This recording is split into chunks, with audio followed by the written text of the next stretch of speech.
Hello everybody and welcome to one more video. मैं doctor Vikram Maskar हूं, एक घुटने का विशेषज्ञ, नई दिल्ली, इंडिया से।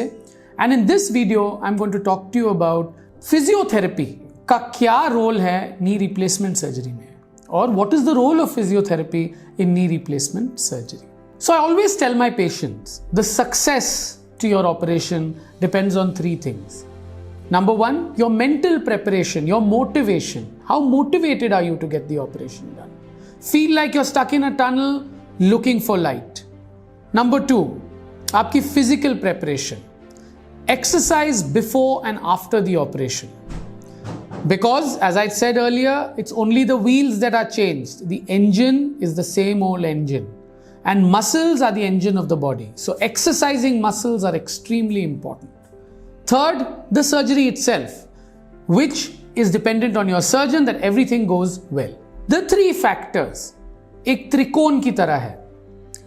Each end of the त्रिकोण or triangle contributes 33.3% to the success of your operation. So physiotherapy, as you know, is 1/3 of your path to success.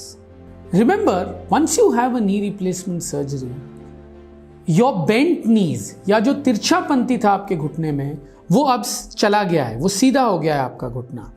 बदन का वजन बिल्कुल सीधा पड़ रहा है घुटने के ऊपर, और आपका घुटना इसकी बहुत दिन से आदी नहीं है, क्योंकि आपकी जो आर्थराइटिस है वो तकरीबन 5-10 साल से चल रहा था।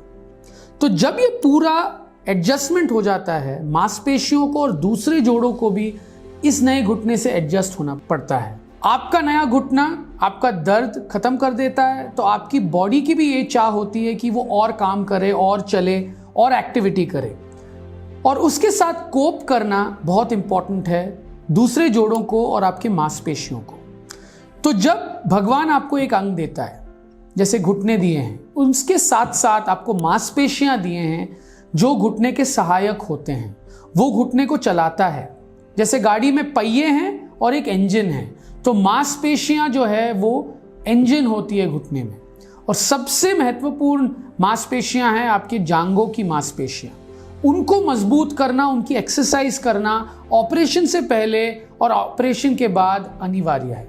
तो फिजियोथेरेपी कब शुरू होता है?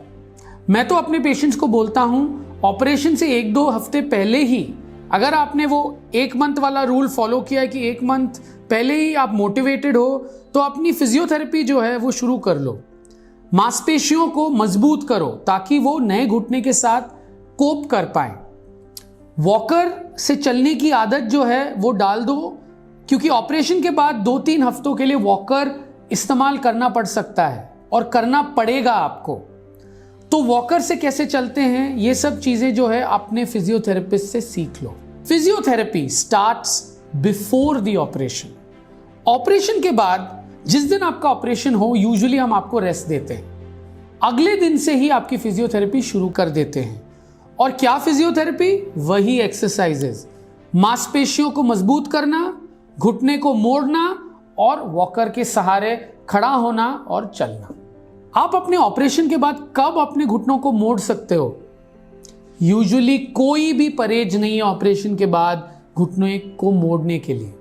आप तुरंत अपने घुटनों को मोड़ सकते हो। मोड़ना अलाउड है, पर हो सकता है कभी कभी, क्योंकि तभी ऑपरेशन हुआ है, स्टिफनेस की वजह से, थोड़ी बहुत दर्द की वजह से, हो सकता है आपको थोड़े दिन लगे पूरी तरीके से मोड़ने के लिए। पर मोड़ना जो है वो उसी दिन में आप शुरू कर सकते हो जिस दिन आपका ऑपरेशन खत्म हो गया है।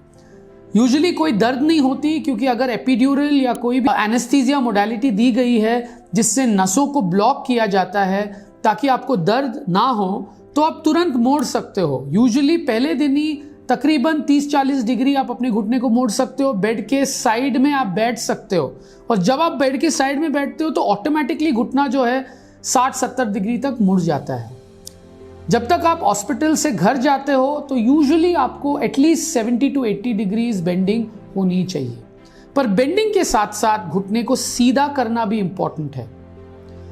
कभी कभी जब आदमी को चोट लगती है या कोई भी पेन लगता है घुटने में, तो ऑटोमेटिकली घुटना जो है वो मुड़े हुए पोजीशन में चली जाती है। आर्थराइटिस की वजह से भी आपके ऑपरेशन से पहले हो सकता है कि आपके घुटने जो है वो मुड़े हुए हों, पर ये एक गलत पोजीशन है। तो बेंडिंग के साथ साथ ऑपरेशन के बाद कोशिश एक होनी चाहिए कि घुटने का बैक साइड जो है वो बेड को टच करे, मतलब एक्सटेंशन आ जाए।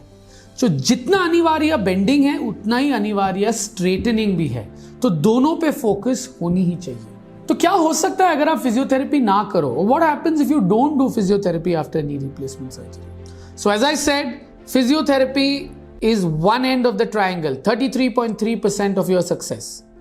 For example, you buy a Ferrari car. It has the best tires, the best engine.